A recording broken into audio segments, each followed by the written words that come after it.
भारत के बहुत ही कर्मठ हमारे होम मिनिस्टर, गृह मंत्री आदरणीय अमित भाई शाह,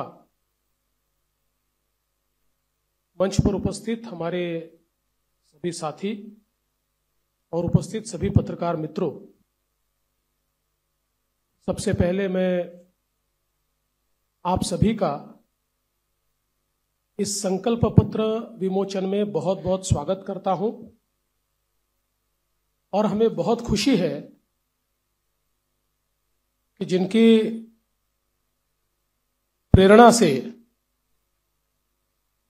इस पूरे भारत में हम लोग काम करते हैं, ऐसे हमारे प्रधानमंत्री माननीय नरेंद्र मोदी जी, इनके संकल्पों को महाराष्ट्र में यथार्थ में लाने का काम इस संकल्प पत्र के माध्यम से हो रहा है और भारत में हम सभी को जो ऊर्जा देते हैं, लड़ने की ताकत देते हैं और सामने खड़े रहकर हमारे साथ जो हमेशा युद्ध में आगे होते हैं, ऐसे आदरणीय गृह मंत्री अमित भाई शाह जी के हाथों से ये संकल्प पत्र का विमोचन हो रहा है। हे संकल्प पत्र म्हणजे विकसित भारताकरता विकसित महाराष्ट्र तयार करण्याचा रोडमॅप आहे। मी आपल्याला आठवण करून देतो, 2014 साली आम्ही एक संकल्प पत्र जारी केलं होतं आणि 2019च्या निवडणुकीला सामोरं जाताना त्या संकल्प पत्रातल्या कुठल्या कुठल्या गोष्टी आम्ही पूर्ण केल्या या संदर्भात एक रिपोर्ट कार्ड देखील दिलं होतं। त्यामुळे भारतीय जनता पार्टी करता किंवा महायुती करता संकल्प पत्र म्हणजे केवळ कागदाचं डॉक्युमेंट नाहीये, तर त्या दिशेने पूर्ण ताकदीने काम करण्याकरता एक अतिशय पवित्र अशा प्रकारचं हे डॉक्युमेंट आहे। आणि मला याची कल्पना आहे, आज 12 वाजता एक स्थगिती पत्र देखील जारी होणार आहे। या महाराष्ट्रामध्ये ज्यांना केवळ चालणाऱ्या प्रोजेक्ट्सला स्थगिती देण्यामध्ये रस आहे, अशा लोकांचं एक पत्र 12 वाजता या ठिकाणी येणार आहे। पण मी एकच गोष्ट सांगू इच्छितो, महाराष्ट्रातल्या जनतेचा विश्वास हा निश्चितपणे महायुतीवर आहे, भारतीय जनता पक्षावर आहे।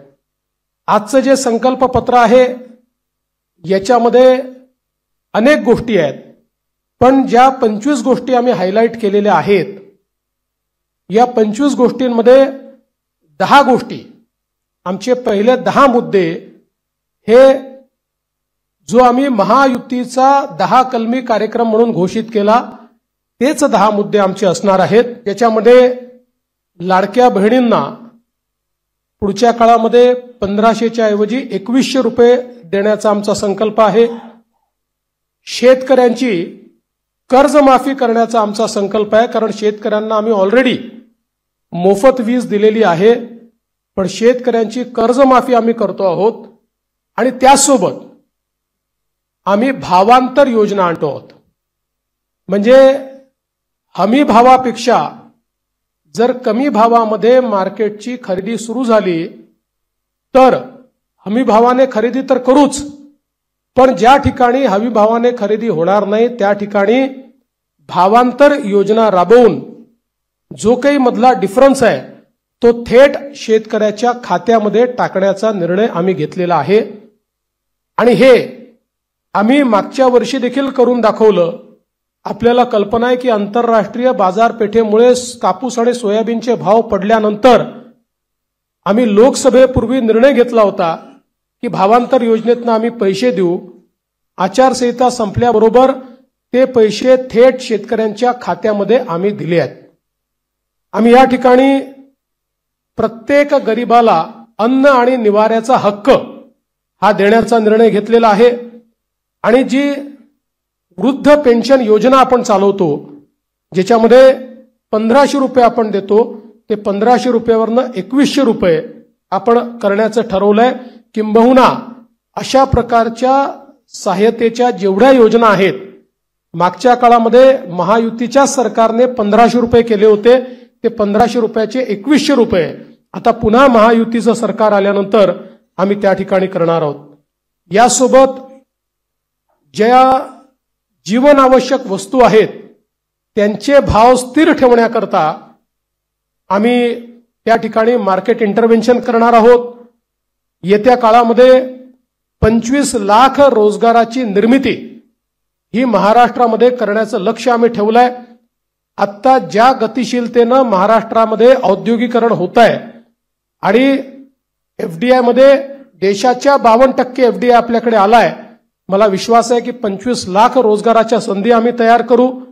आणि त्याचसोबत 10 लाख विद्यार्थ्यांना या ठिकाणी विद्यावेतनाच्या माध्यमातून आम्ही त्या ठिकाणी नोकऱ्या करण्याकरता किंवा त्यांना रोजगार देण्याकरता अग्रसर असणार आहोत.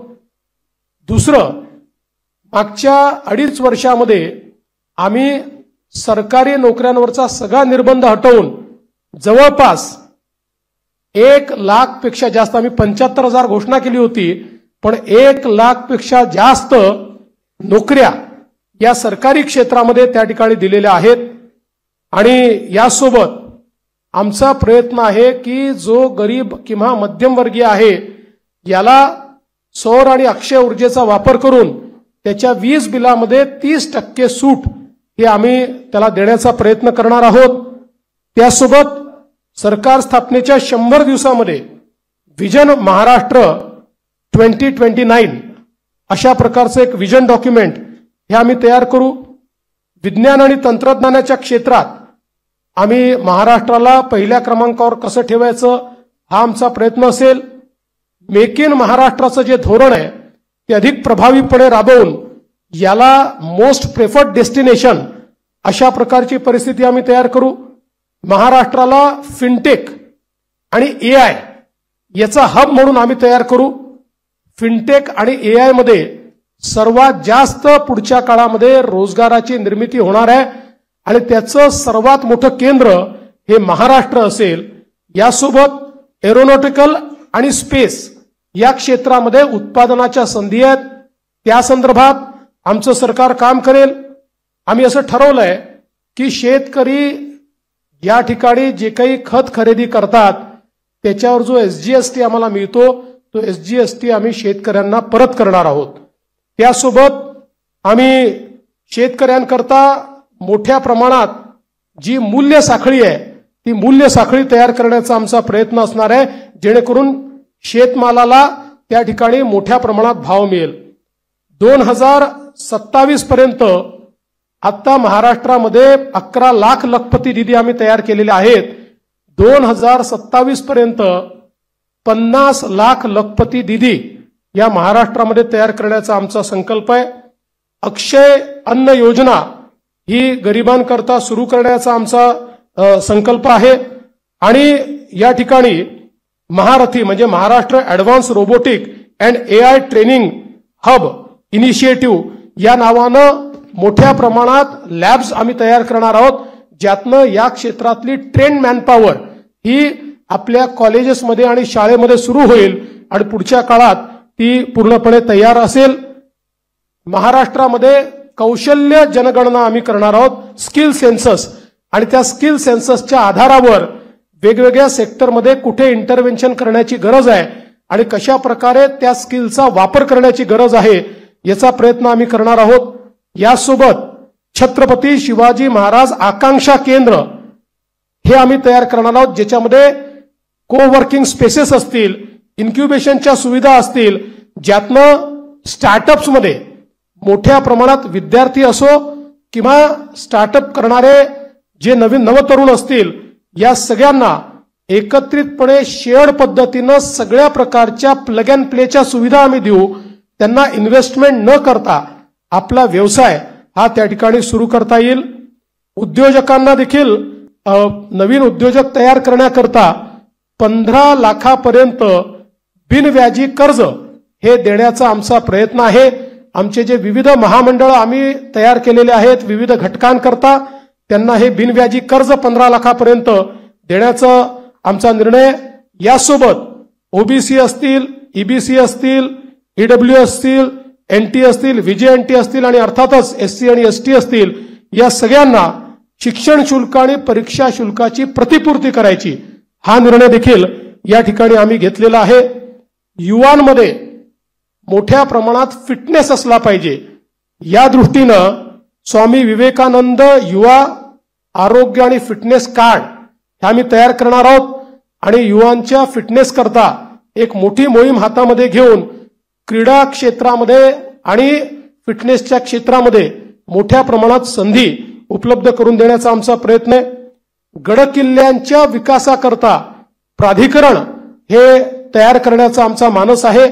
मागच्या काळात काही गडकिल्ल्यांकरता आपण केला पण सर्व गडकिल्ल्यांचं संवर्धन करणारं एक प्राधिकरण हे या ठिकाणी आम्ही तयार करणार आहोत आणि ज्येष्ठ नागरिकांना प्राधान्य देण्याच्या दृष्टीनं एक ज्येष्ठ नागरिकांसाठी विविध सेवा देणारं धोरण.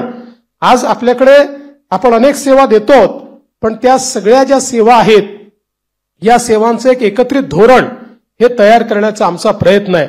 एकूणच जर आपण विचार केला तर प्रधानमंत्री महोदयांनी आपल्याला जो काही संदेश या ठिकाणी दिलाय की गरीब, शेतकरी, महिला आणि युवा हे जे 4 घटक आहेत जे विकसित भारत तयार करणार आहेत या 4 घटकांना सामोरं ठेवून आणि त्यांच्यासोबत सिनियर सिटीजन्सला सोबत ठेवून सर्व जाती धर्माचे लोक हे या ठिकाणी आमच्या योजनांमुळे लाभान्वित होतील अशा प्रकारचं एक संकल्पपत्र तयार केलंय.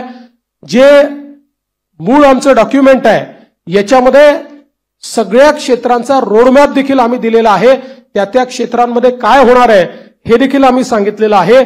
आता मी त्यातले फक्त 25 हायलाइट आपल्याला सांगितलेले आहेत. आपण जर आमचं पूर्ण डॉक्युमेंट वाचलं तर याच्यामध्ये कुठलंही क्षेत्र सुटलेलं नाही. सगळ्या क्षेत्रामध्ये विकसित भारताचा रोडमॅप हा आम्ही मांडलेला आहे. विकसित महाराष्ट्राचा रोडमॅप मांडलेला आहे आणि आमचा प्रयत्न आहे जसं आता सुधीर भाऊंनी सांगितलं की या ठिकाणी आम्ही अर्ध्या ट्रिलियनचा मार्क महाराष्ट्राने पार केलाय आणि महाराष्ट्र देशातली पहिली $1 ट्रिलियन इकॉनॉमी करण्याकरता आम्ही सगळे संकल्पित आहोत. या दृष्टीनं ह्या संकल्पपत्र आम्ही तयार केलाय. हे संकल्पपत्र तयार करण्याकरता सन्माननीय सुधीरभाऊ मुनगंटीवार आणि विनयजी सहस्त्रबुद्धे यांच्यासोबत ज्या टीमने काम केलं त्या टीमचं मी मनापासून आभार मानतो. खूप जवळपास महिने, 1.5 महिने, 2 महिने एक मोठी प्रक्रिया राबवून त्यांनी या ठिकाणी हे संकल्पपत्र केलेलं आहे आणि 2029च्या निवडणुकीला जेव्हा सामोरे जाऊ त्यावेळी या संकल्पपत्रासोबत एक रिपोर्ट आम्ही देऊ की या संकल्पपत्रात काय सांगितलं होतं आणि आम्ही काय काय पूर्ण केलं अशा प्रकारचा रिपोर्ट देखील आम्ही आपल्या समोर ठेवू. खूप खूप धन्यवाद.